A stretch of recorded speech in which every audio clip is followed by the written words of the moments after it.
इतनी खूबसूरत ख्वाहिश है। लेकिन मैं उनको बताता हूँ कि 1985 से मैं गवर्नमेंट सेटअप के पास हूँ। जितने स्कॉलरशिप आते हैं वो किसी बंदे को नहीं मिलते। इस वक्त भी कई बच्चों हमारे को, उसमें मेरा लड़का खुद बेटा भी शामिल है, उसको वहाँ PhD के लिए कंसीडर कर लिया गया है, लेकिन स्पॉन्सर नहीं है।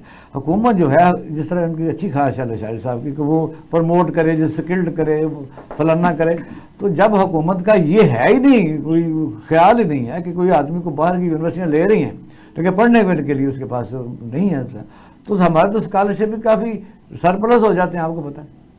इकबाल शाह साहब, अभी भी मलिक साहब ने भी यही बात की थी कि डायरेक्शन तो सीधी रखे ना। हाँ जी। वो डायरेक्शन अगर आपकी सीधी होगी, आपको पता होगा कि मुझे क्या चाहिए, किस वक्त चाहिए, तो फिर ही आप मंजिल तक पहुंचते हैं ना जी।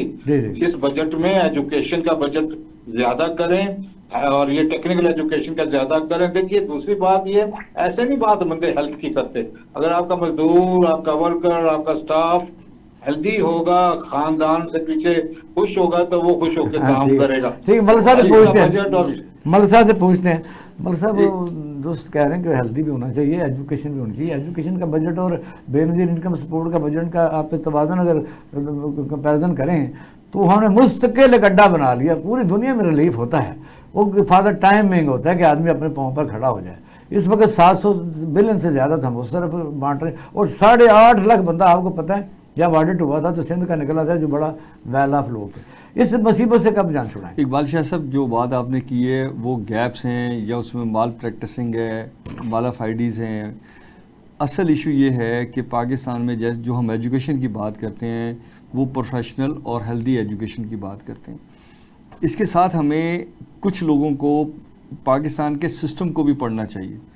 पाकिस्तान का जो गवर्नेंस सिस्टम है वो हमने नेशनलाइजेशन के मोड में रखा हुआ है, जिसकी वजह से आज भी पाकिस्तान में गवर्नमेंट हमसे वो डिमांड करती है जो रियलिटी नहीं है। जो रियलिटी नहीं है इकबाल शाह साहब, उसके ऊपर एक परसेप्शन कायम करके किसी को मेरे साथ शराकतदारी नहीं करने देते। सुहेल इशारी साहब माशाल्लाह बहुत बड़े बिजनेसमैन हैं, डॉक्टर साहब का सारे बिजनेसमैनों से बड़ा ताल्लुक है। अगर मैं दुनिया में किसी को कहूँ ना कि मेरी कंपनी में आके इन्वेस्टमेंट कर, वो नहीं करेगा। क्योंकि अगर आज मैं चला जाऊँ FBR के पास कि आपका मेरा कोई क्लियरेंस है, वो नहीं करेगा, 6 साल मुझे इंतज़ार कराएगा। अगर मैं चला जाऊँ वापडा के पास, आपका मेरा कुछ है, मेरा मीटर का जो है नाम चेंज कर दे क्योंकि मेरा डॉक्टर साहब से एग्रीमेंट ख़त्म हो गया, तो मुझे साल लग जाएंगे। हमने ओवर डॉक्यूमेंटेशन की हुई है। 560 घंटे चाहिए एक बिजनेसमैन को गवर्नमेंट की रिक्वायरमेंट पे डॉक्यूमेंटेशन पूरी करने के लिए, और फिर ऑफिसर की डिस्क्रिप्शन है कि वो किसको माने किसको ना माने। तो दुनिया में जो इन्वेस्टमेंट गई है ना, अभी आप अमेरिका की मिसाल ले लें, वो B2B गई है। ट्रंप साहब अमेरिका में कोई गवर्नमेंट के लिए इन्वेस्टमेंट नहीं लेके गए, वो बिजनेसमैनों को साथ लाए। उन्होंने कहा ये बिजनेसमैन है, ये इनके पास प्रायोरिटी। आप छोटी सी बात देखें, ये जंग हुई, हमने जंग में अपनी सबकत को अपनी रखा। आपकी शिपिंग जो आज आ रही, कंटेनर्स आ रहे हैं, उसमें $300 का उन्होंने वॉर चार्जेस लगा दी, जबकि इंडिया को ज़ीरो है। मुझे बताएं कि हमारे प्रोफेशनल लोग किधर मर गए हैं जो जाके शिपिंग कंपनी से बात नहीं करते कि इंडिया का समंदर और पाकिस्तान के समंदर में फ़र्क क्या है।